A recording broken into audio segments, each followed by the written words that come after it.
효율적인 발표를 위한 실전 프레젠테이션 3강 강의를 지금부터 시작하겠습니다. 여러분, 저희가 1강에서 배웠던 발음, 그리고 목소리 크기 연습 많이 하고 계세요?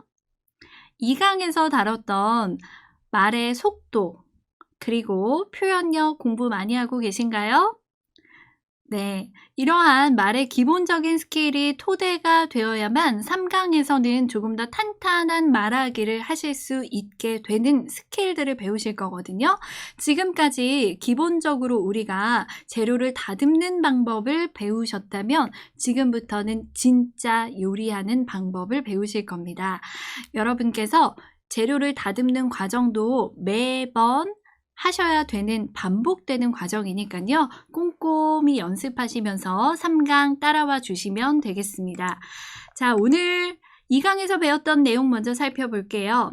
언어적 요소의 발음, 목소리, 크기, 속도가 있는데 2강에서는 속도에 대한 이야기를 다루었고요. 너무 느리면 지루하고 너무 빠르면 이해하기가 어려운 것이 말하기의 속도이다. 따라서 적절한 속도가 중요한데 이 속도는 말하기의 교과서, 말하기를 가장 잘하는 사람들인 뉴스 아나운서를 보고 공부하시면 좋습니다. 라는 팁을 드렸습니다. 그러면서 우리가 이렇게 뉴스 앵커의 원고를 따라하면서 속도 훈련을 함께 하셨고요. 실제 처음 읽어봤을 때는 생소한 단어들이 많이 등장하니까 속도를 맞추기가 어려웠지만 반복해서 읽어보고 다시 뉴스에 맞춰서 멘트를 읽어봤더니 비슷한 속도로 따라갈 수 있더라. 연습의 중요성도 함께 확인하셨어요. 각 방송사, 언론사의 사이트로 들어가셔서 매일은 아니시더라도 여러분 꼭 반복적으로 뉴스, 원고 따라하기 함께 하시면 말하기의 속도가 좋아질 수 있다는 거 다시 한번 학습을 통해서 확인해 주시면 감사하겠습니다. 자, 이어서 이제요. 여러분 한번 보실게요. 표현력 5가지 원칙 배우셨는데 다 기억나실지 모르겠어요. 강하게, 힘주어서 핵심어, 강조하기 기법, 약하게 힘을 빼서 좌절이나 실패 등의 감정을 표현하기, 장음으로 이름, 연대, 인용구 표현하기 함께 하셨고요. 부사어는 천천히, 많이, 아주, 네, 천천히 발음해서 강조하기 기법 함께 하셨습니다. 포즈, 네, 잠시 쉬는 기법이죠. 잠시 쉬어서 다음, 이어질 단어 그리고 문구에 대한 집중도를 향상시켜주는 기법까지 함께 하셨습니다. 자, 오늘은 3강으로 들어가서 앞서 보셨던 모든 스피치 스킬들이 기본이 된다면 지금부터 배우실 이 뼈대 구조를 통해서 조금 더 프레젠테이션을 풍성하게 만들어줄 수 있도록 함께 해보겠습니다. 자, 교재로 여러분께서 이론을 함께 보실 수 있도록 3강에서는 텍스트가 좀 많이 있습니다. 저희가 온라인 강의 형식이다 보니 여러분께 화면을 통해서 교재처럼 함께 텍스트로 표시했거든요. 여러분 메모하시면서 보셔도 좋을 것 같습니다. 자, 스피치를 잘 못하는 사람들의 특징 한번 살펴볼게요. 나열식으로 말씀하십니다.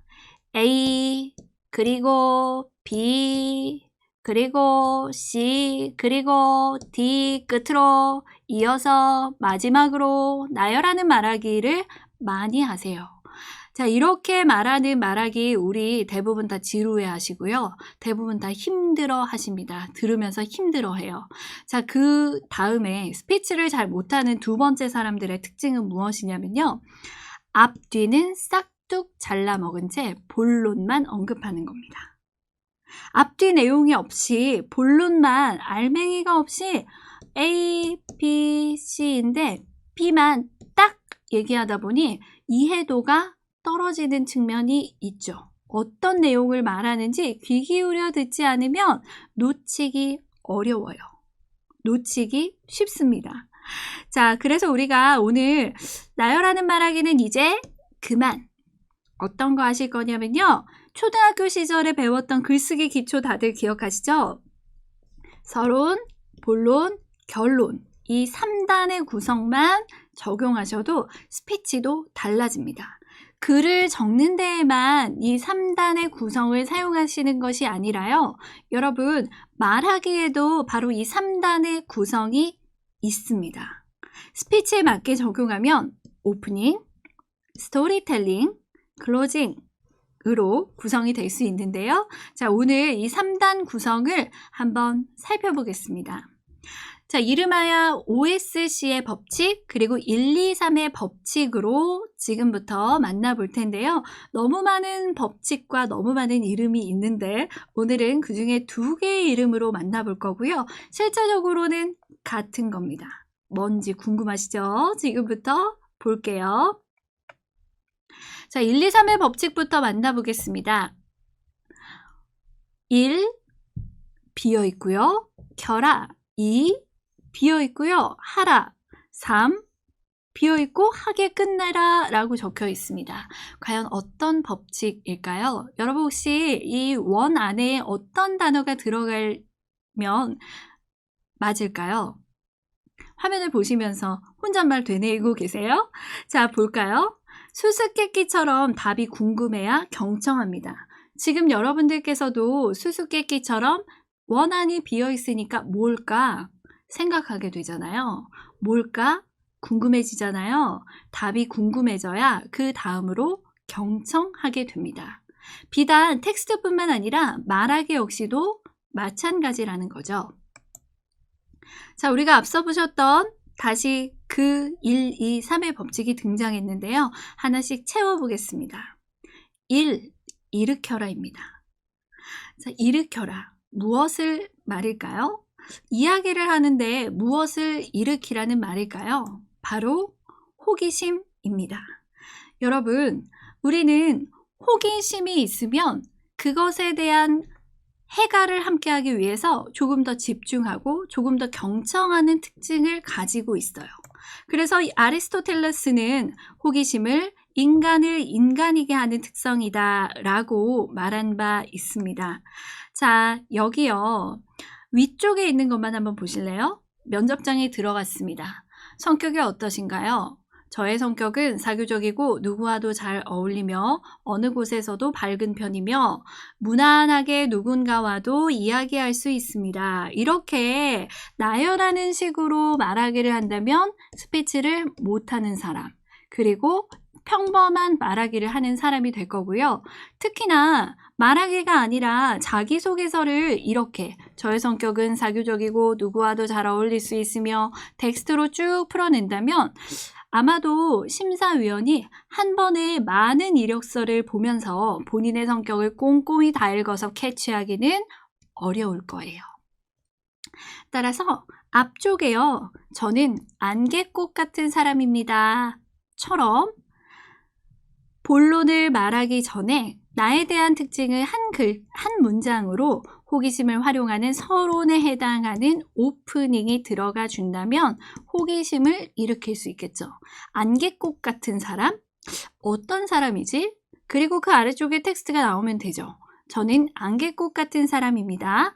저의 성격은 사교적이고 어느 자리에도 안개꽃처럼 사람들과 잘 어울릴 수 있습니다.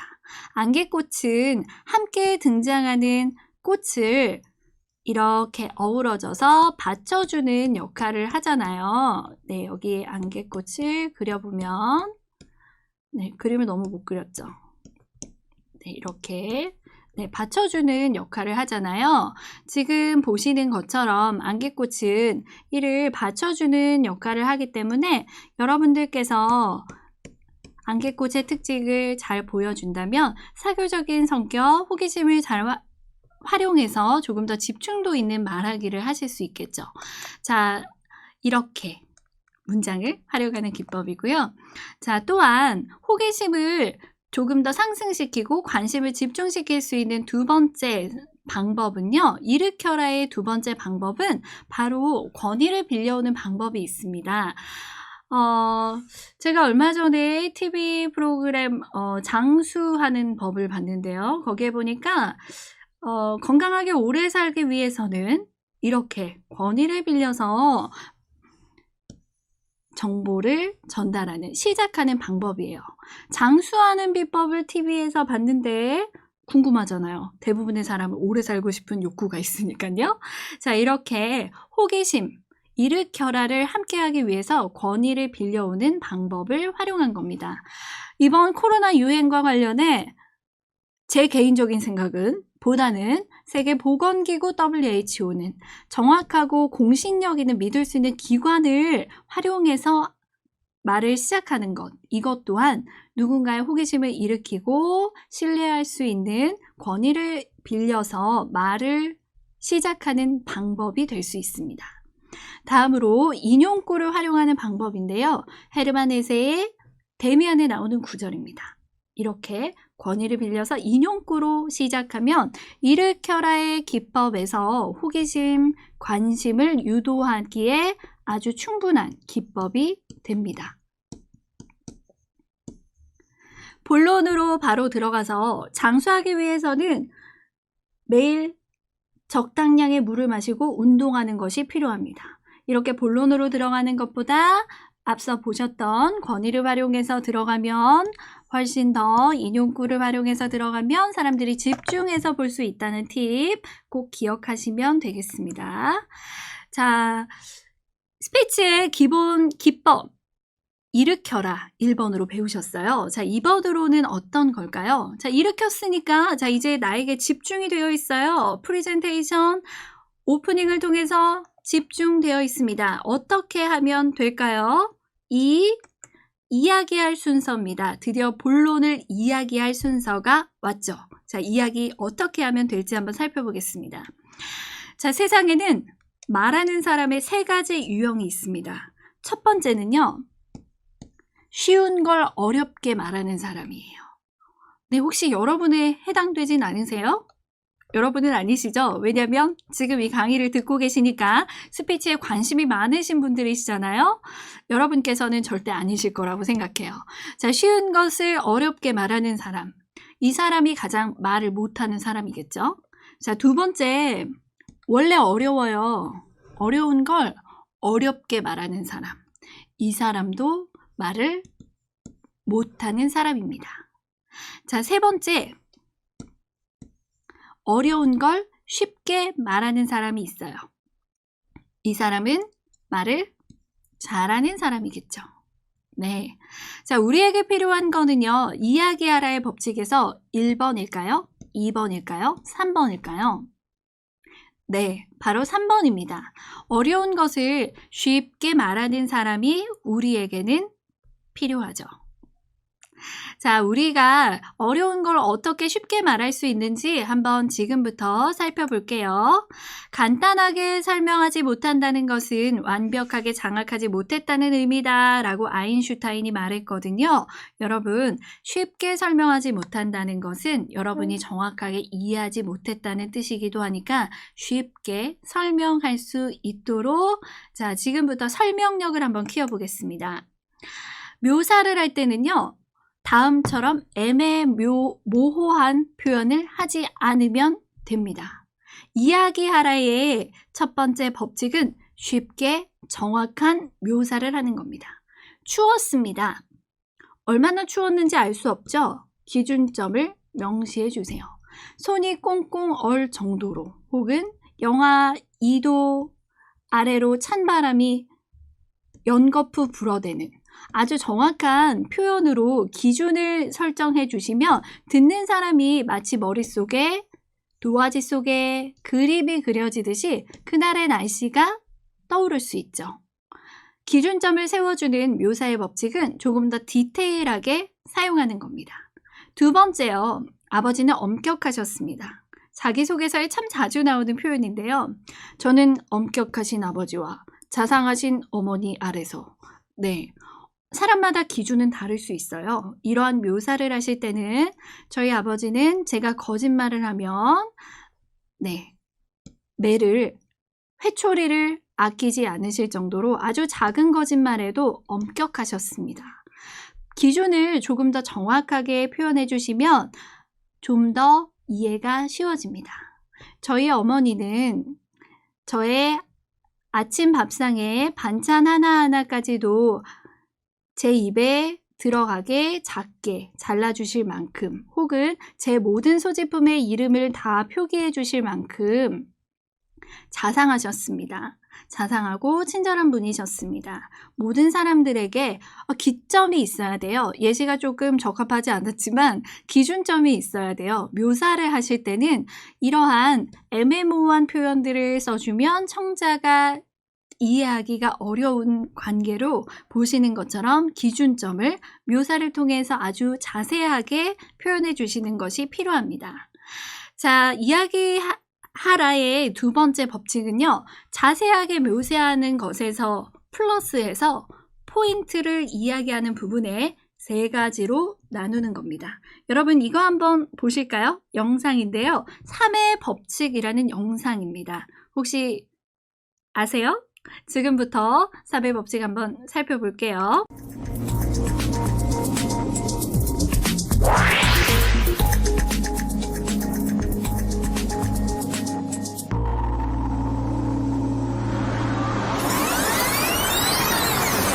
여기서 잠깐 되돌아가 볼까요?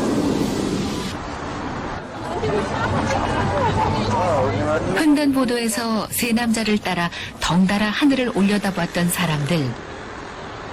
하지만 거꾸로 돌려보면 이 속에서 상황을 움직이는 3의 법칙을 발견할 수 있습니다.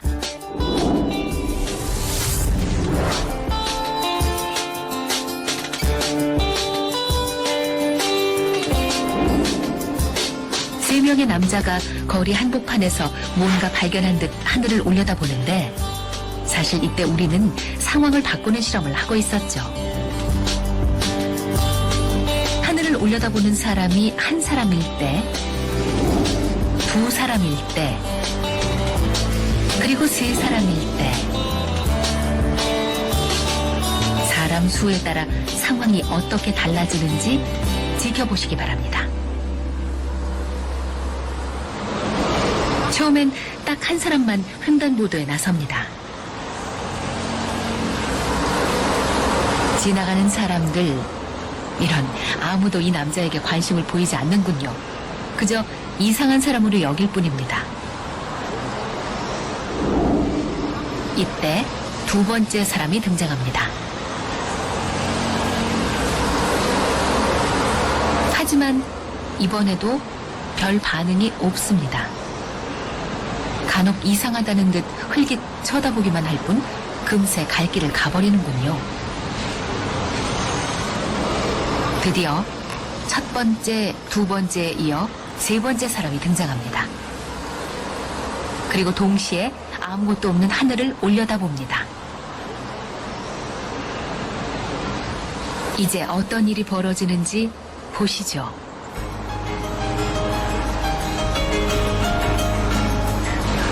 뭐가 보인다는 거야? 뭐가 보인다는 거야? 뭐가 보인다는 거야? 와, 놀랍습니다. 거리의 수많은 사람들이 발길을 멈추고 다 함께 하늘을 올려다봅니다. 이렇게 세 명에게는 상황을 바꾸는 힘이 숨어 있습니다. 한 명, 두 명일 때는 아무 관심이 없더니 세 명이 되자 사람들이 몰려옵니다.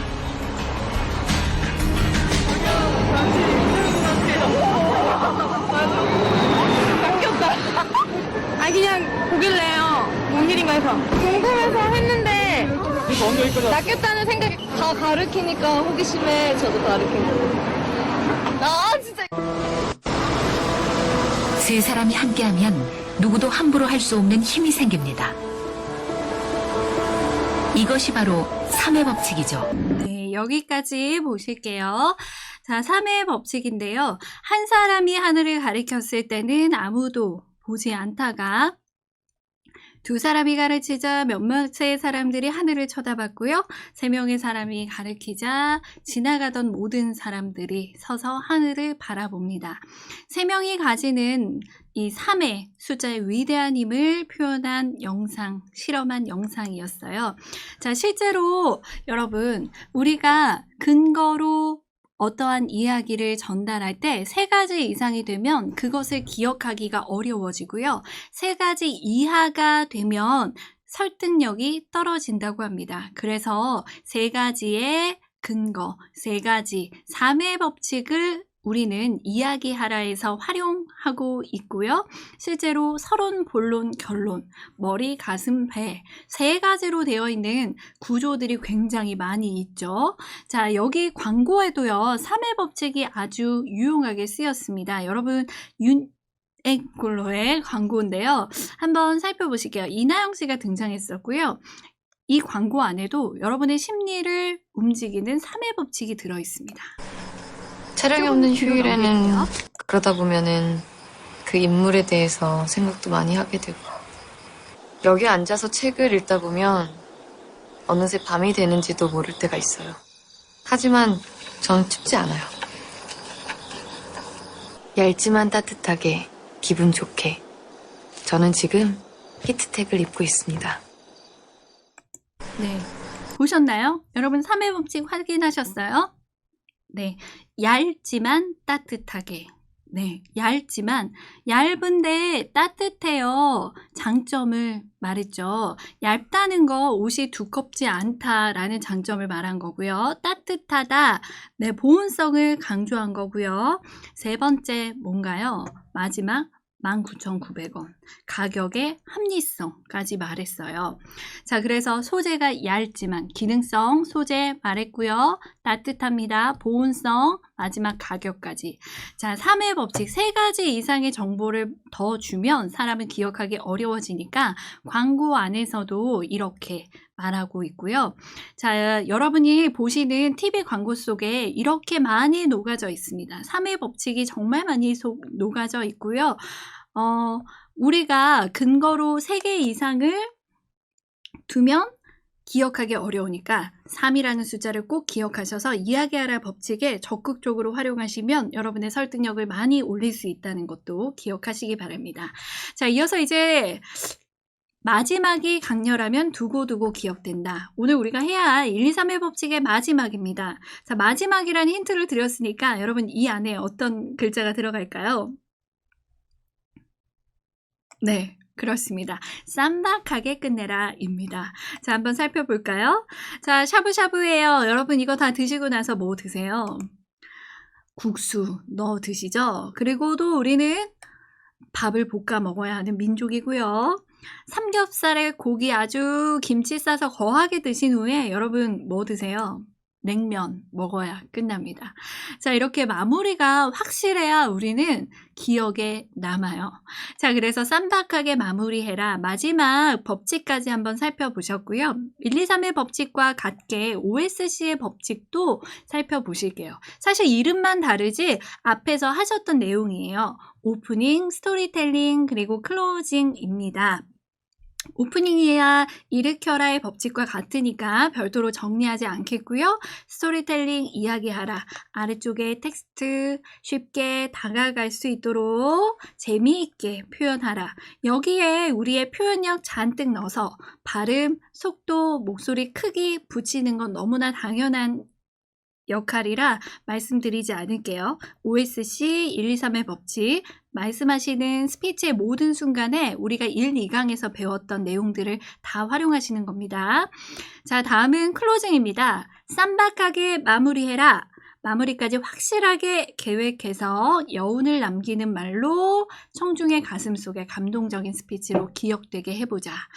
네, 여운이 있는 영화처럼 네, 마지막은요. 여러분 가슴속에 감동적인 스피치를 함께 하시는 거예요.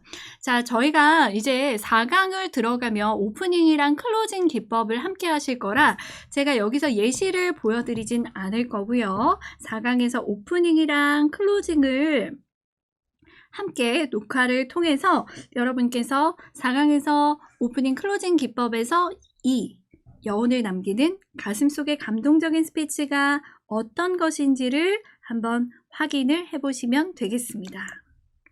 네, 효율적인 발표를 위한 실전 프리젠테이션 3강까지 모두 살펴보셨고요.